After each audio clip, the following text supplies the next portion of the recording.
Hi everybody, this is Clark Smith. I'm the winemaker for Winesmith, and today I'm going to talk about these two wines that we're offering on Casemates, two of my favorites. I want to open them up and talk to you about what you're going to be seeing.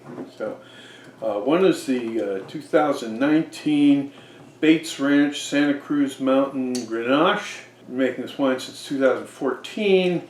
And it's a pretty special kind of Grenache. Grenache probably varies more than any other red grape, except maybe Cabernet Franc, in the way it expresses the place where it's grown, the so-called terroir.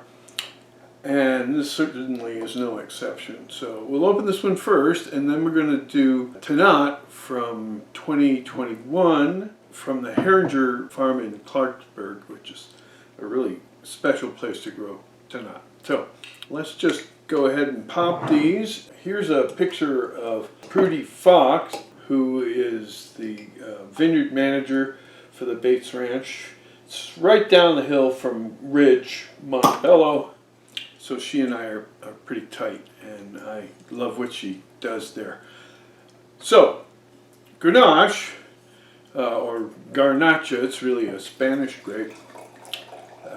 In this particular vineyard, Grenache always has a strawberry character to it, but this vineyard has something more sort of earthy, sort of like carob. And what it is, we found this out a few years ago, that one of our investors was tromping around in the vineyard. He said, "Well, that smell that you get in the wine, you can get it if you just rub this flower. It's a white flower called tarweed, and it has kind of a creosote on the stem, and that aroma gets into the air and it absorbs into the wax cuticle on the grape. It's something we call airwar, and that's really evident in this wine. So we've got that really rich strawberry, almost cranberry kind of aroma,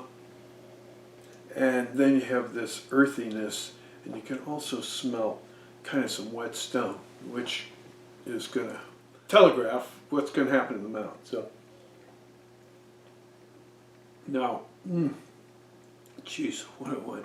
Even though it's relatively light in color, it's got a fair amount of tannin, and boy, oh boy, the palate is just loaded with this mineral energy that I love.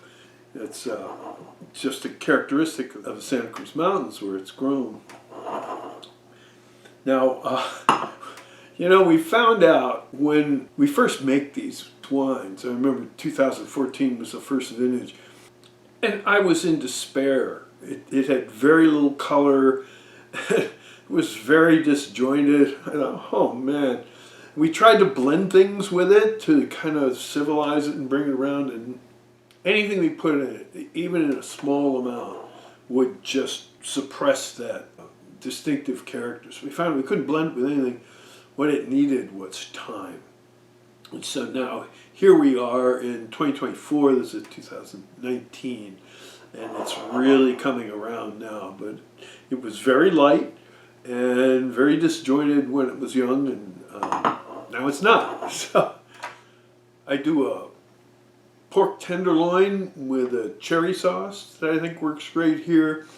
It's wonderful with a really ripe brie or époisse, and maybe some duck pâté with some cornichon would be perfect.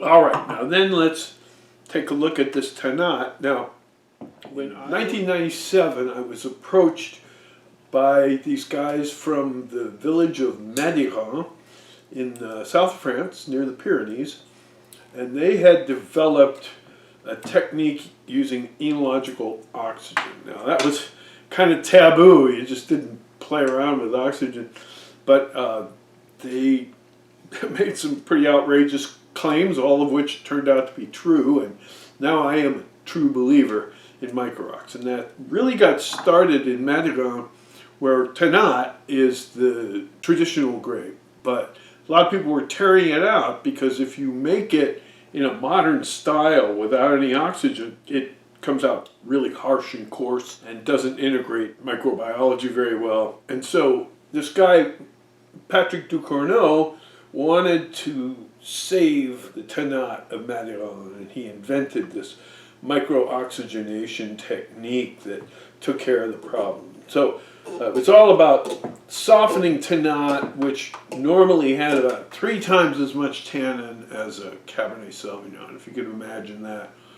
Holy moly. So I've had the privilege of making Tannat all over the world, and it's always that way. It's very tannic and coarse and takes forever to come around, except, I don't know why, but the Heringers in Clarksburg, right in the delta there, their Tannat isn't like that at all. It comes out really feminine. It's still quite rich, as you can see. It's got a lot of color, but we only have to age this for a year. This is a 2021. It's just being released. The smell is just blueberries loaded with fruit, and then wonderfully soft and round. This is actually my wife's favorite wine that I make. You can drink this right now, but it'll also age for a long time. I recommend that you get your hands on this because the last vintage sold out in a day, and I forgot to snag some for myself. So I think this is a heck of a duo here. I hope you enjoy them as much as I did making them.